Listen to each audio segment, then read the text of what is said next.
بابا لطفاً شما چرا دارین حرفای مامانو برام تکرار میکنین؟ این اتفاقی که افتاده اشتباه بوده یا نه؟ در ضمن مامان همیشه در مورد ادب نصیحت میکنه. حالا اون وقت خودشون رفتن بیرون و به مردم بی احترامی میکنن. ببین پسرم، من فکر میکنم که تا جای اشتباه از ابرار بوده. بابا مومن و خانواده‌اش به خاطر مامان اذیت شدن. آیا اشتباه عمو ابرار از این بزرگتره؟ این چه طرز حرف زدن با مادرته؟ تو به من ادب یاد میدی؟ اونم به خاطر اون دختری که برای ازدواج با تو داره تاریخ تعیین میکنه؟ مامان رضایت برای ازدواج به این معنا نیست که بخوایم تاریخ تعیین کنیم. عروج هم جبار رو دوست داشت ولی شما رفتین خواستگاری.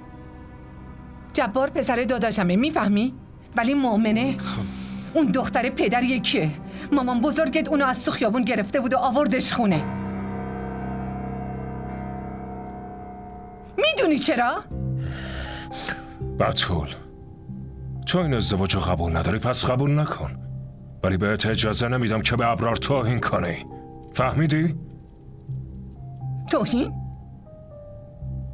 من دارم توهین میکنم؟ یعنی توهینی که به خاطر اون دختر تو خونه من میشه اصلا حساب نیست؟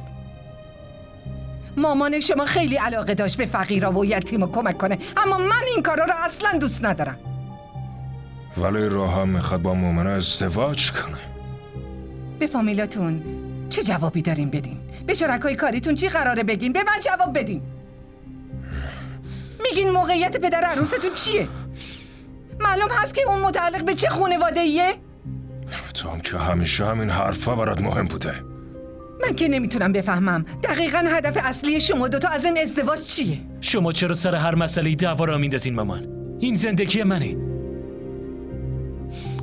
و خودم تصمیم میگیرم.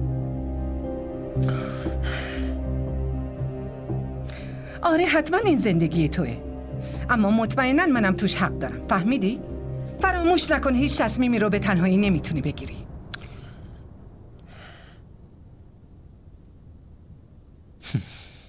به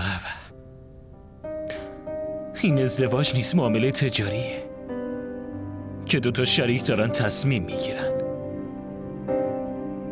خب من یه کاری میکنم و ازدواج نمیکنم.